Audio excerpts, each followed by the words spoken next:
So I've taken for this series of sermons all of the feedback, all of the questions, all of the comments that we've gotten on things. They're all on sticky notes and they're all on one of the pieces of paper for the sermons in these series. So I'm going to stop and answer some of those questions.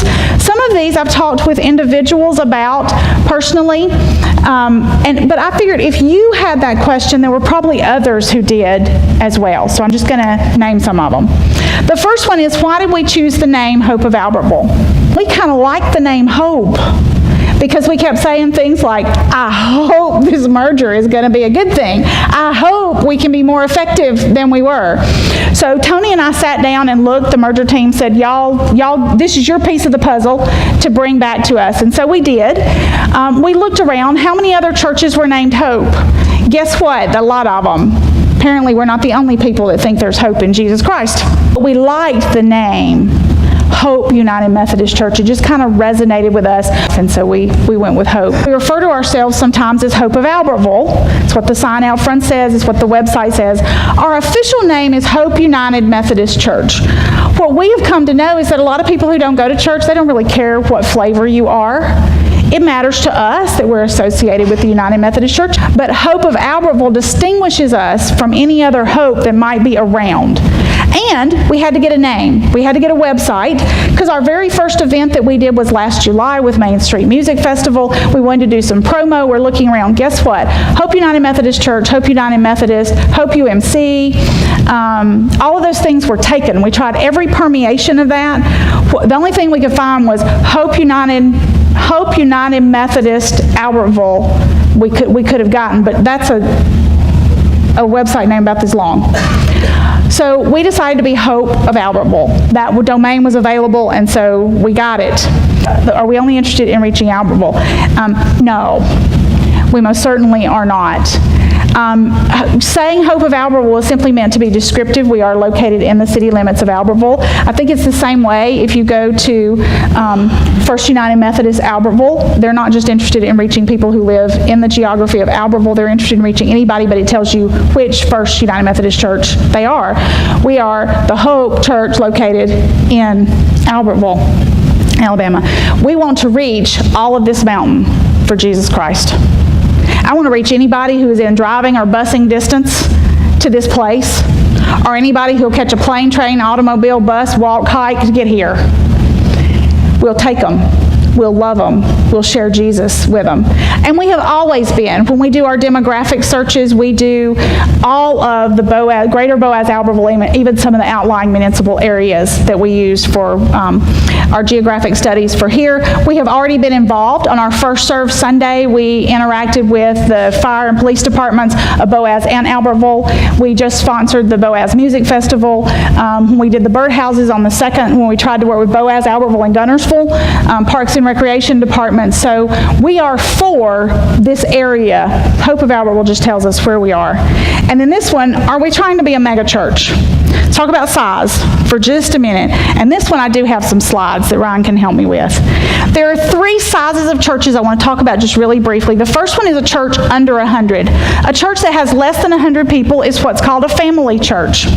Because in that church, everybody pretty much knows everybody. A visitor is easily spottable because everybody knows everybody, so it's the person everybody doesn't know and doesn't see on a regular basis. Okay? Because you know everybody, it's easy to look around and see who's not there that day. You probably already know because they've said, we're going on vacation or I'm not feeling well. You can announce everything that's going on. If you come on Sunday morning, you'll be plugged in. We'll say it all from up front.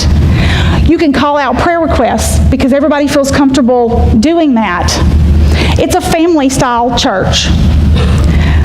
But the most viable church is a church of 200.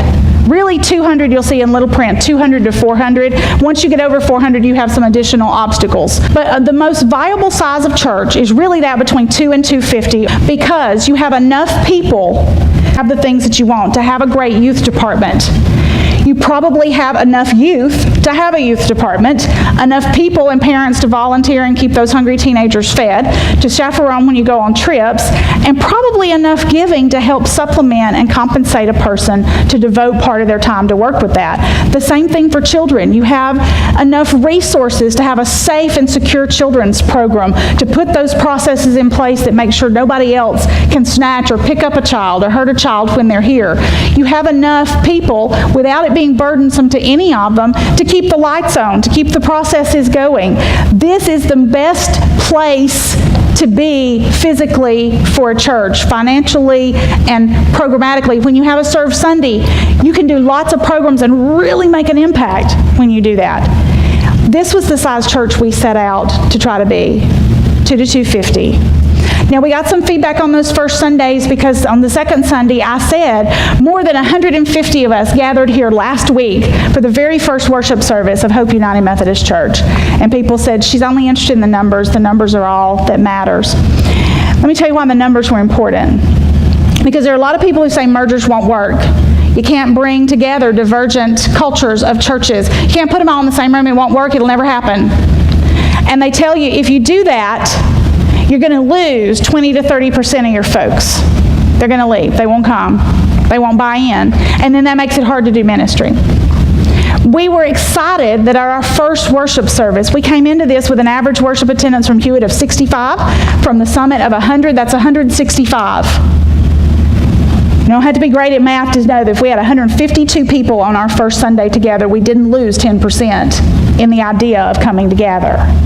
That's why I shared that number. But I am a numbers person. Every single week as a Methodist, we count numbers. Who was here? How many were baptized? How many made a profession of faith? How many people joined? How many people left and went somewhere else and moved their membership? Because we're methodical, we're Methodists, and we count that stuff. But numbers are important, not as a means to their self, but they're important because every number represents a person, a life, a soul. Every empty chair in this room this morning was room for somebody that doesn't know Christ yet, that isn't here to worship Christ this morning. So I don't have any desire to pastor a mega church.